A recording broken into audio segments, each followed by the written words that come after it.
All right, let me pray for our time, and then I'm going to start with some questions for you guys. I'm going to go first, and then Christy's going to lead later on. God, thank you for your word, and we thank you for the words about your word, all the catechisms and creeds and statements that have been postulated in the history of the church, especially the good ones. And we're grateful for the ones that inform the New City Catechism and that inform things in our tradition in the PCA. We thank you for just the learning that can happen in different ways, including catechism. And we pray that especially we'll pray for adults and kids, ways that we can help our kids understand the framework of the Christian faith. Thank you for new and fresh takes at it, and even formats to make it more easy to study and grab a hold of. So we thank you for that. So we pray tonight that we can be encouraged about the importance of our faith and the importance of passing it on to our kids and our grandkids, and to refreshing it in our own hearts and minds as well. And we just give this hour over to you in Jesus' name. Amen. All right. So I got a question for you guys as we start. As you know, grandkids ask lots of questions, right? Especially at certain ages. What kinds of questions are your kids asking these days? So I just want to kind of get a little sample of that. And it doesn't have to be all about deep and all about Jesus. Like what are the things that they ask you?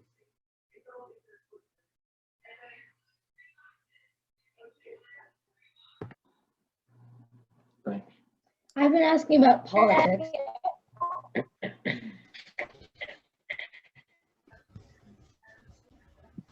Thanks for that, Jessica.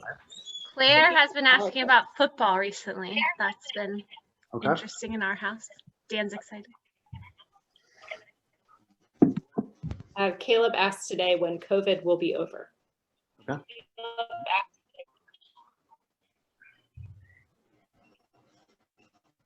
Other questions? What are questions that grandkids ask the grandparents? Not to put 3 grandparents on the spot. My grandkids don't ask me anything. They tell me what I should do, what I need to do. All right, what's something they're telling you need to do?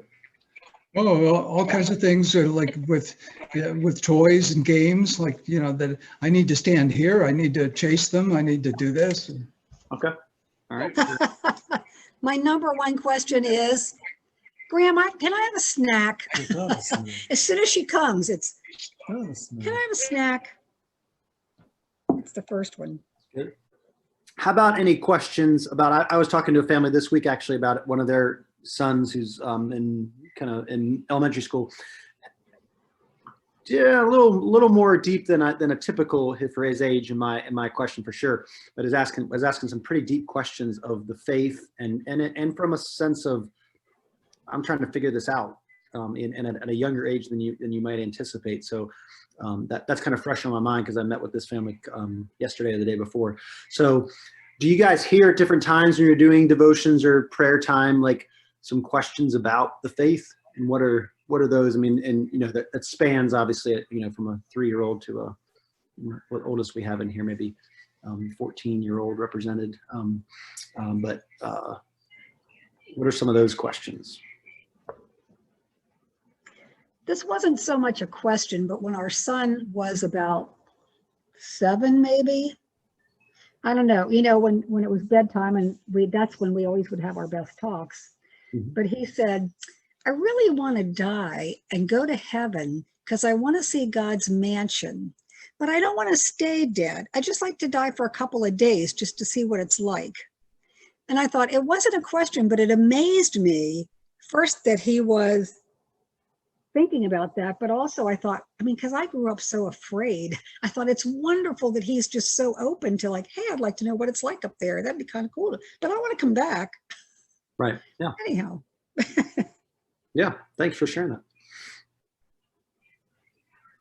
There's some other questions, and particularly about the faith that you hear, or even some statements, but. I had a kid this week ask if the actor that plays Jesus in The Chosen is breaking any of the commandments. Wow, that's a Wow. Yes. sounds like a kid that's been catechized already. Well, and it's one that's been through the membership class. Wow. Yes. Right. We're studying 1 Samuel for our homeschool curriculum right now, or just shortly, but in big sections. And my kids are asking why God would choose Saul if he knew he wasn't going to do a good job. That was a difficult one for us. Mm-hmm. For some reason, I have down some of the questions Harry asked me at 11 and 12. I don't know that I've fully answered them, but I actually have them on my phone, like in a Google Keep. I have no idea why I have Harry's questions that he was asking at that age, but these are some of the ones that I have on that list. Why can't God just forgive? How is Jesus God too? How is there nothing before creation? And how do we know God is real? So these were questions that he was asking. Those are good ones. Those are good ones. And I don't remember how I answered them. He does believe in God and is following Jesus. But it reminded me as I was thinking about this time that the kids in general, right, are asking questions, like even Josiah's question was about politics. You know, there's reason because it's so at the forefront of our culture right now that you'd ask that question, Josiah, right? And you were trying to figure out, hey, how do I understand what's going on and what's the deal with that? And then the kids, when they ask these questions, one answers, right? I mean, they might like you, Karen, go move on quickly to other questions or to I want a cookie kind of things. But that's a good thing for us to take advantage of, is that kids ask questions. My kids still ask me questions, but not as much as they used to, I think. So the second question with this is, what are some areas of life that you've been teaching your kids? And again, it doesn't have to be super spiritual, like just what are areas of life that you find yourself teaching in this time? There's a multitude of things we're trying to instruct our kids about. That's what I'm trying to hear. What are some of those that are on your plate right now?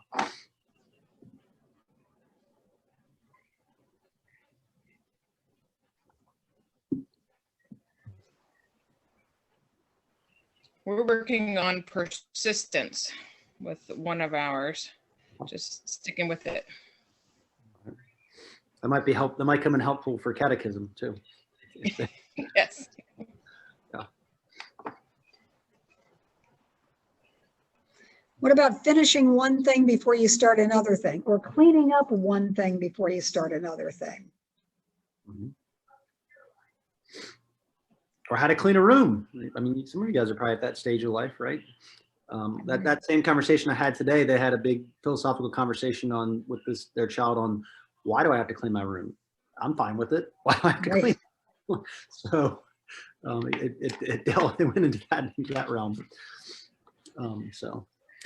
I think with these things I was thinking about questions and answers, because obviously the catechism is questions and answers, but I was just trying to think through about that we are constantly fielding questions from our kids and also asking questions of them, and also teaching them answers, or trying to teach them things, right? Like my kids get frustrated because I'm still trying to teach them things and trying to let them go on their own and be on their own. Like Harry's trying to get an internship. I'm like, son, let me see what you're sending to people, because that matters, right? I'm teaching him how to send an email or communicate for an internship, or persistence, like what Karen is like. I think he's of the mindset he's do a couple, and I was like, son, you probably have to do 20 to get one that might work, right? And that's a lesson that I think particularly kids who grow up around here don't really.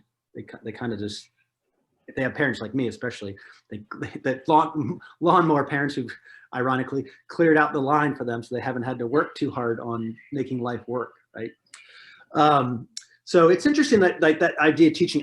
I was thinking about that because of the thing, of course, about our faith would be something we want to pass on.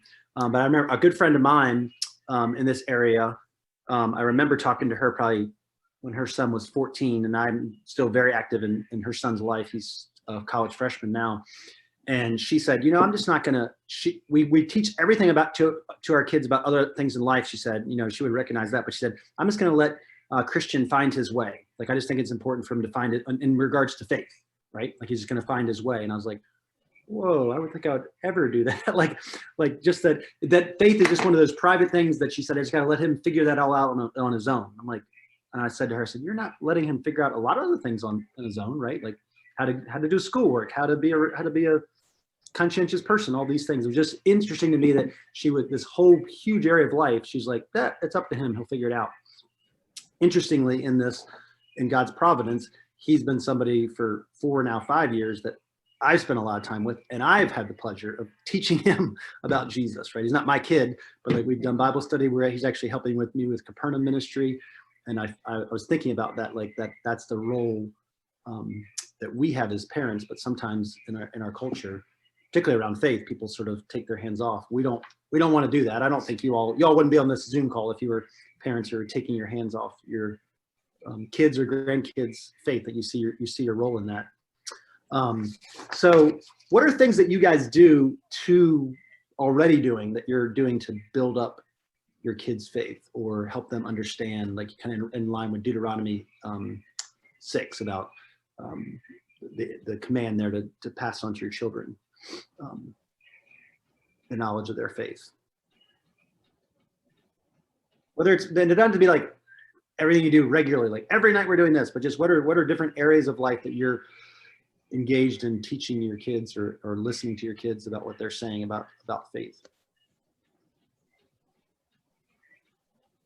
Well, one of the very first things is just saying a prayer at meals, or bedtime prayer, or reading books. That's kind of one of the earliest things we did, and we did with Lily. Just something simple, but just that you get used to thanking God for your food. And sometimes we'll ask her questions like, why do you think we do that? And anyhow, but yeah, that's a real basic. Yeah, it's good though.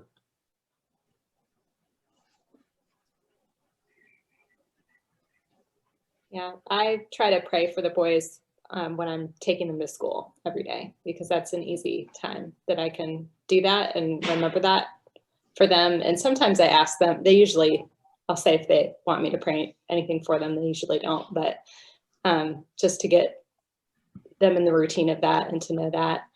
And I feel like with reading the Bible together as a family, we're kind of hit or miss.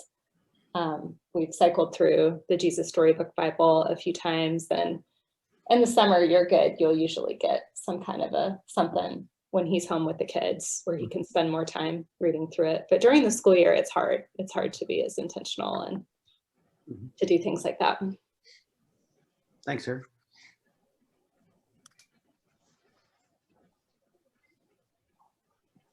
Yeah, even with being the one that's providing all the resources to parents, we struggle to maintain a routine, and homeschooling has been a blessing in that it's part of our curriculum to read the Bible, but prior it was difficult to do and keep up with in the evenings at dinner, or just it was difficult to have consistency with it. So I'm not using all the resources I'm always handing out.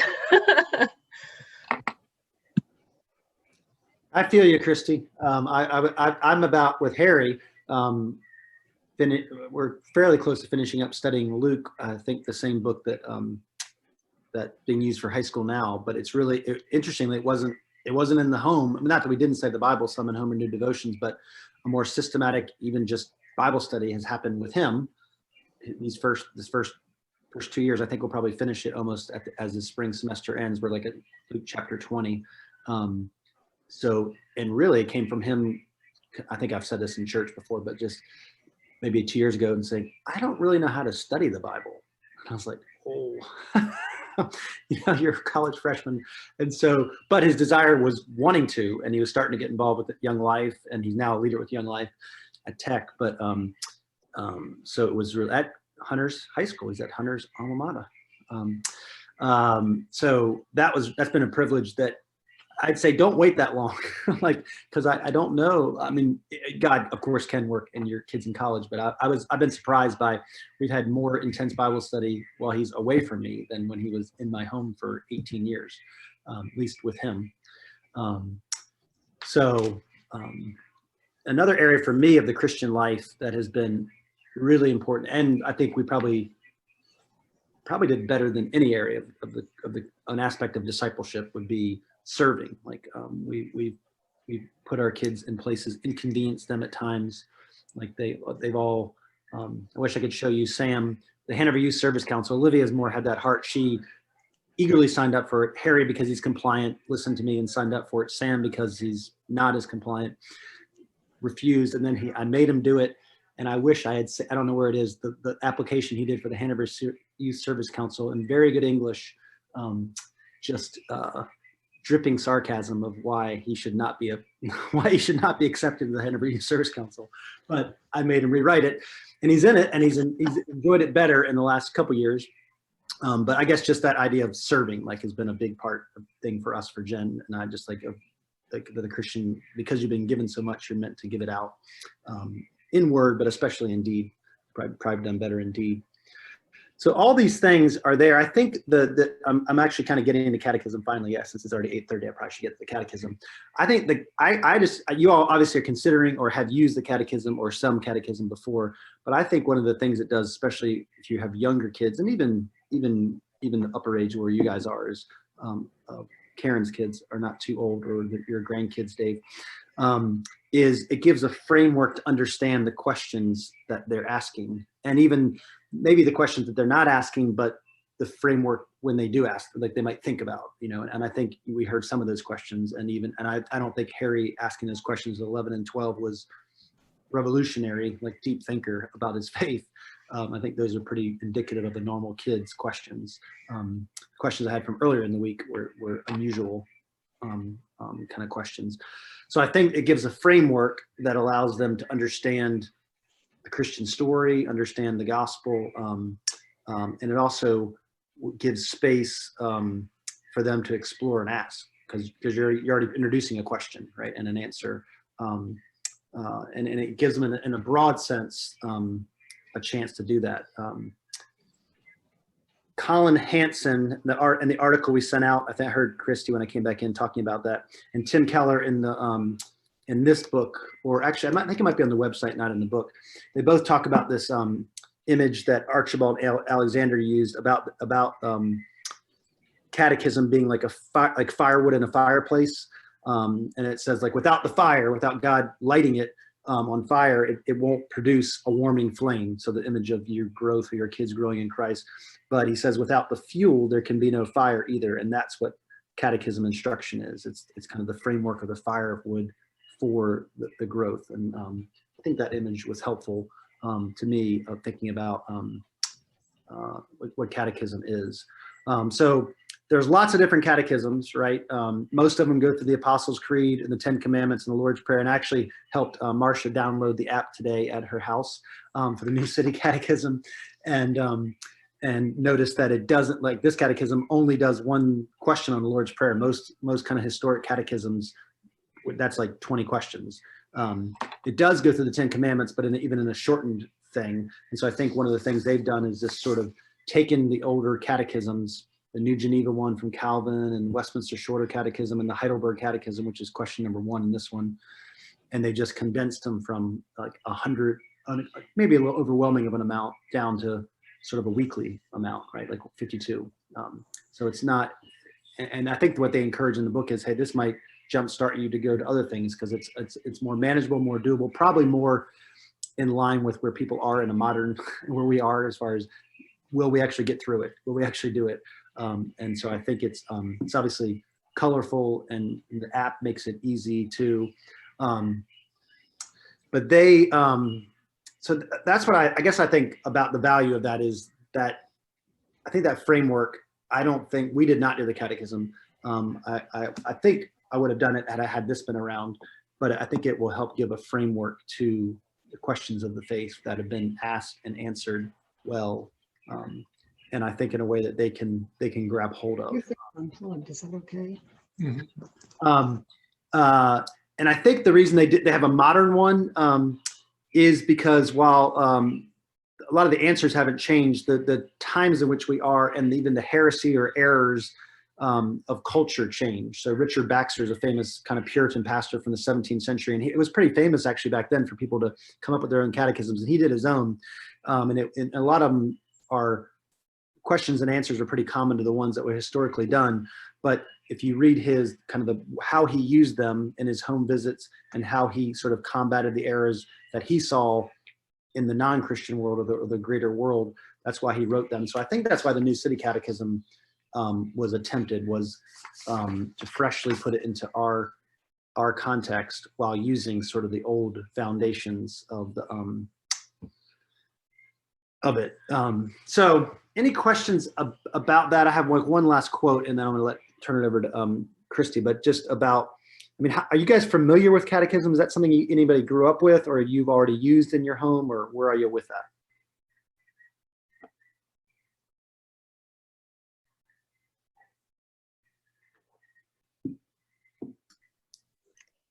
We have the New City Catechism from Christy. Didn't you do a workshop a couple years ago? Yeah, so we went to that and then took it home and started going through some of the questions with our kids. And I don't know, probably by question 5 or 6 lost steam and haven't really picked it up since. So. How did you find it? Do you think you lost steam just because we often lose steam in things, or because it wasn't kind of connecting, or what do you think?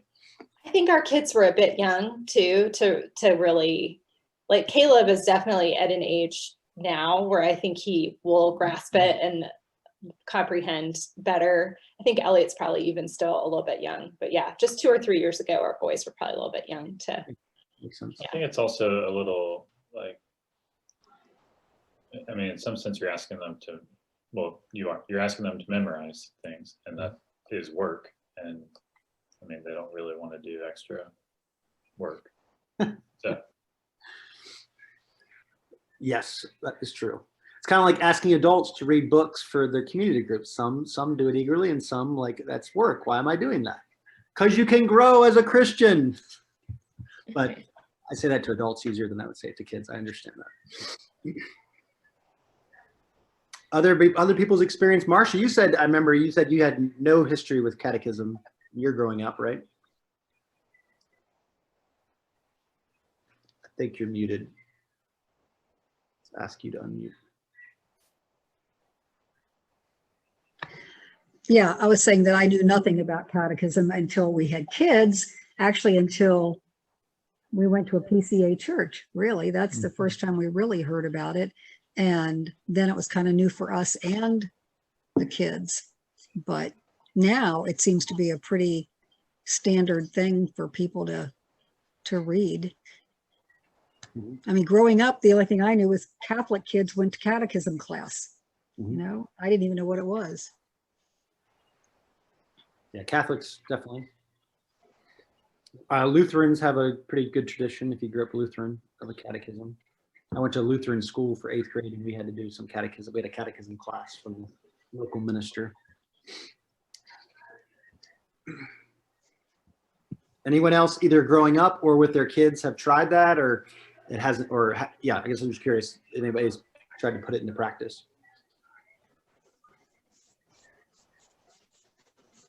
We did some with Julie back with children's worship, when you would get Smarties or something from the treasure box every, I think, 5 catechisms or something. So it was very motivating. Yeah. And then there's the kids catechism. What was that? What that one? We used to do my first catechism, I think, or my beginner's catechism, and that was handed out several years ago. And they are simpler answers. That's one method of catechizing.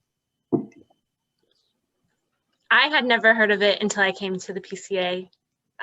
We didn't grow up with anything any catechisms. I thought it was a Catholic thing. Yeah, me too. Of course, I thought confirmation was a Catholic thing too. And then it was in PCA. Yeah, I likewise did not grow up with any catechism, and I encountered the catechism also when I got into the PCA, and as immediately when I encountered it, which was the Westminster Confessions and Catechism, I regretted not having encountered it as a kid. And in fact, we came to a PCA church after our daughters were fairly well past catechism age. In fact, they were in high school. But all that to say that I just really regretted the opportunity, not only for myself having been exposed to it earlier, but our daughters as well. Mm-hmm. I'm all for it. I think I'm going to read this quote, and I'll set it in the little context of why I think it's important, and then I'll turn stuff over to Christy. I started reading this book. I just got it. It's brand new. It's by a guy named Carl Trueman, who teaches at Grove City, and it's pretty thick. It's like 400 pages. It's called The Rise of the Modern Self. He kind of is trying to answer the question, why and how did we get here in America? Like, a phrase that he has is expressive. I don't know if it's his phrase or someone else's phrase, but a phrase he's keying off is called expressive individualism, which is what we see clearly rampant in our culture, right? Think about anything about sexuality, gender, whatever, like expressive individualism. So he's going to go back to Rousseau and Freud and the Enlightenment, and he's a very good writer, at least the first 50 pages. And I've read some other things by him, but that's the framework. Whether you don't have to tell your 8-year-old kid that, right? Or even your 12 or 14-year-old kid. I can talk with that with my kids a little bit more, like that. They can get that, like expressive individualism. It's blossoming and in a degrading fashion, right? And even though there's some good to that too, but think of that in terms of this Colin Hansen quote, which is in that article we sent out. Whatever your story, catechism. I can't say it the right way. Catechise is an irreplaceable way to help your children escape the tyranny of self and the urgency of now. They must know there is someone outside the self, and they must learn to doubt the wisdom of this age. Expose them at the earliest age you can to the good and perfect, so they will learn to discern the counterfeits. Give them a better story than what they inevitably get from the world. Give them the name of God and tell him what he's like. And that's how he ends that article. And I think that in light of picking up this book going, it is a better story, right? Like what you're told in expressive individualism, it's kind of up to you. It's kind of scary. Like, and how do you know, like, am I going the right way in my sexuality? Am I going the right way in this gender idea? Am I going the right way in my morality? If I'm just expressing myself, right? And it's so back, and we can see as Christians go, that's so narrow, so uninformed beyond yourself or people around you. And so catechism, again, it's a step away from that, but it's just a couple steps to get to that idea. But what he's saying is you're letting them know there's someone more, there's something more, there's a way to understand the world in a different way. And so even as they come up against that, the things that they learn and memorize at this age, it'll come out in different kind of conversations at 15 and 20. And beyond, but I can see it with my kids, like, and I have to be careful because I preach a little bit to my kids. They're like, yeah, Dad, we know, you keep on saying these things, but I have to learn how to engage conversation and listen to my kids as kids now, as adults, because Olivia won't let me do it any other way. And Harry will. Sam has never let me do that anyway. So, and also they're older, right? I mean, Sam's going to be 18 in a month, and Harry's 20, and Olivia's almost 22, and I feel like they have that framework. I didn't do the catechism, but I think a catechism, just growing up in the church, gives them that framework. But this is a tool in your tool belt for that. That I remember my friend Bradley, who's a PCA pastor in Boston now. He remembered he had to learn the entire Westminster Catechism, and he had to like memorize it and know it, the shorter catechism, or large portions of it, and he could rattle them off and didn't always know what they mean, right? And what they meant, but they were there in him at a deeper level as he kind of grew into high school and college and where he is now. So anyway, that's, I think, the value of doing it. I think the New City one, I'll let Christy speak for the last time we have just about that one. I feel like it's an attractive one. It's an easy one with the app. It's more engaging. It probably helps families be able to do it easier. What do you want to say about the New City, Christy?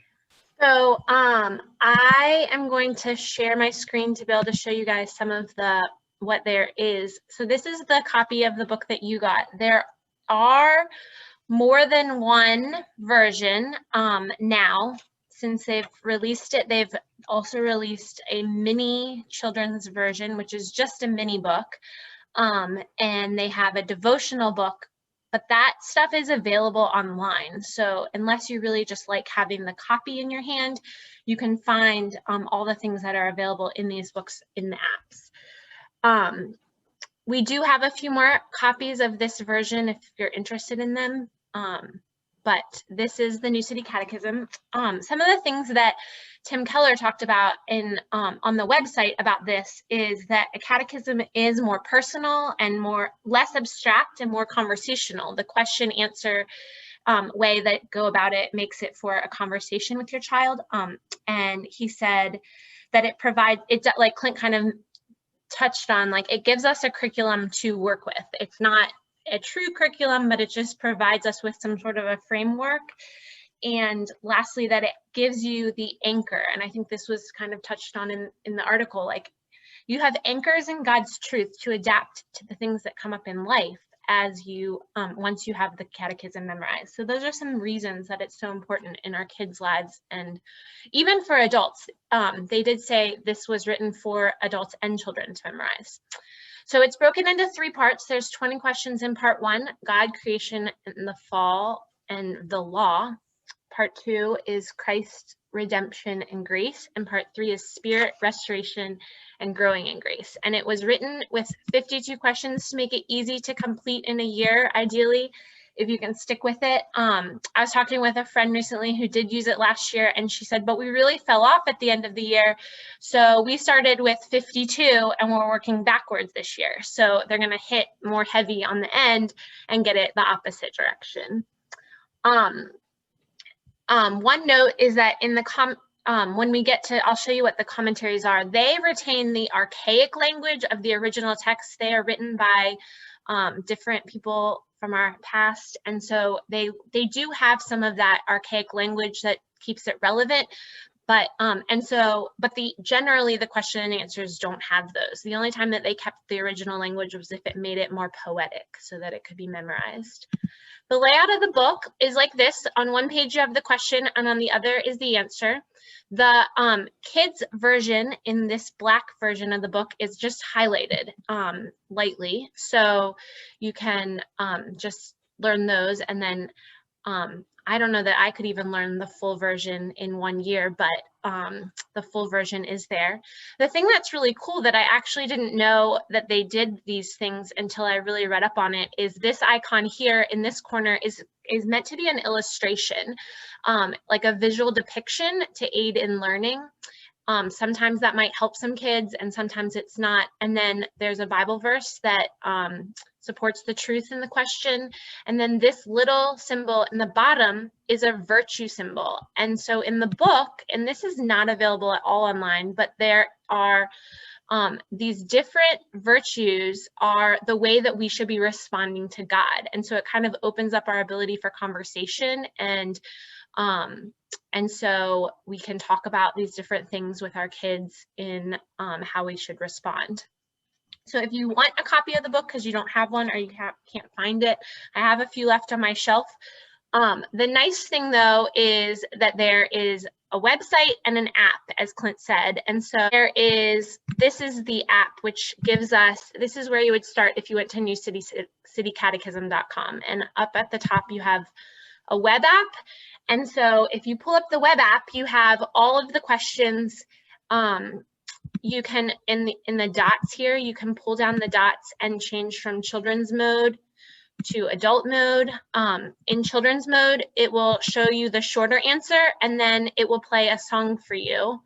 I don't know if, they're kind of sing-songy, but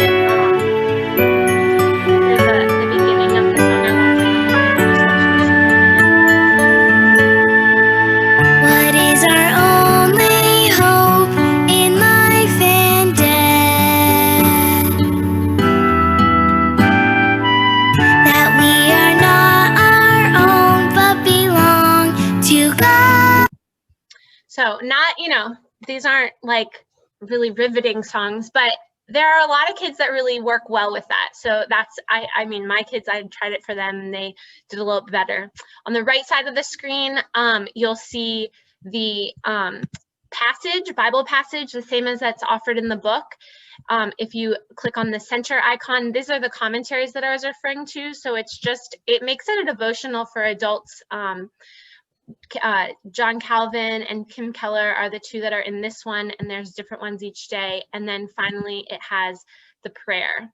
And so this just gives you a little bit of a framework to have a family devotional with your family each night. The app has these exact same things. The app is available for both types of phones, Androids and Apple. So you can find them on either one, and yeah, you can just scroll through the questions here or on the app, and it's a really easy way to use it on the go if you don't have the book or handy or not.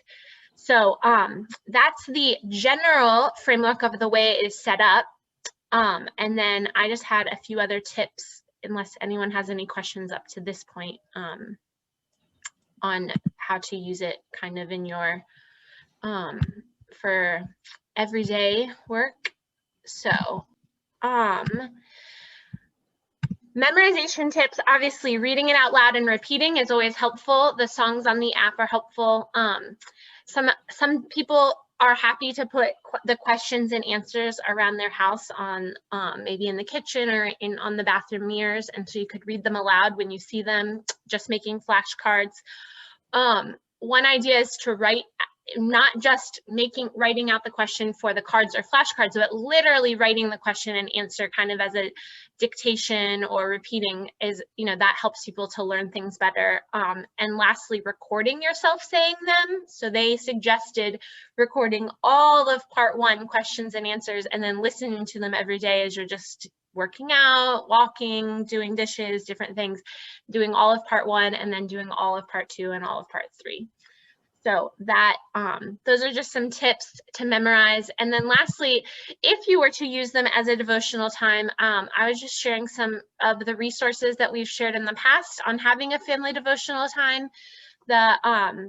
These wouldn't always help you in reading the verses directly from New City Catechism. So if that's too much for your family, then take away the Bible time as well. But if you wanted to have a Bible verse, a Bible story, these are some of the shorter ones. Most of these, the Gospel Story Bible is really too young for anyone on this call. It's really meant for more of the preschool age, but we're familiar with some of these others. And then we really like the Adventure Bible at our house. It's written at a 3rd grade reading level, and so it's a little bit wordier than the ESV, but it gives it at a more understandable way, written in a more understandable way and reading level. And then, so you could just do a short Bible story, practice one of the catechism questions, and share a time of song and prayer, whether it be the catechism song or just any song that we're used to on Sunday mornings. And that kind of ties into what we're trying to teach on Sundays as well, just introducing the kids to different aspects of the service. We're using the New City Catechism every single week in the Confession of Faith time in the class for Teach Me to Worship. And so we are going to be we're going to be going through all 50, it probably will only be like 47 questions, but we'll go through most of them. I'm going to make it confusing next month and skip to the prayer questions, but if you check the Sunday emails, you'll see which question we're teaching. But just in general, this is just another way to connect what they're learning on Sunday mornings to what we're working on at home, and helping them to see how how we can just learn about Jesus in every aspect of our life and have him be a part of our everyday life. So, let me pray for us then, just for what you guys do with this. Hopefully, if you start back into it or take it up, Christy can be a resource, or you can talk to me. But I think it'd be great. I'm excited. All right, let me give thanks. God, thank you for these men and women for getting on this evening and having a desire for themselves, for their kids, for their grandkids to to use this catechism, Father, the benefits it can have, and for Christians, especially our kids, but for us as well. And just giving a framework, putting things into our hearts and minds, being a conversation piece, our conversation thing. Father, just can think about, just pray that in a week, thinking through a question a couple times during the week in different ways with our kids. Thank you that we're reinforcing that Sunday mornings in worship indirectly, but through children's worship very directly. And so we're grateful for Christy and her work in helping support these parents and other parents in what you tell us to do, both in the informal ways when we lie down and walk around and live with our kids, and then some pretty concerted, intentional efforts to help our kids love you, Jesus, know you better, and know how to live out their faith in a world that is all over the place on these things, and in a lot of ways diametrically opposed to some of the answers that are given in these questions. So, but yet desperately needs it. And so we pray that our kids be soaked in grace and full of knowledge, and be able to be of help as they journey in school and in life and in following you. And we of course pray that they would be worshipers of you all the days of their life, and we pray that for ourselves as well. Thank you, Jesus. Amen. All right. Thanks for Thank you getting for joining us. Thanks, Yeah. Thank Christy. you. Thanks. Thanks, Glenn. Yeah. Thanks, everybody.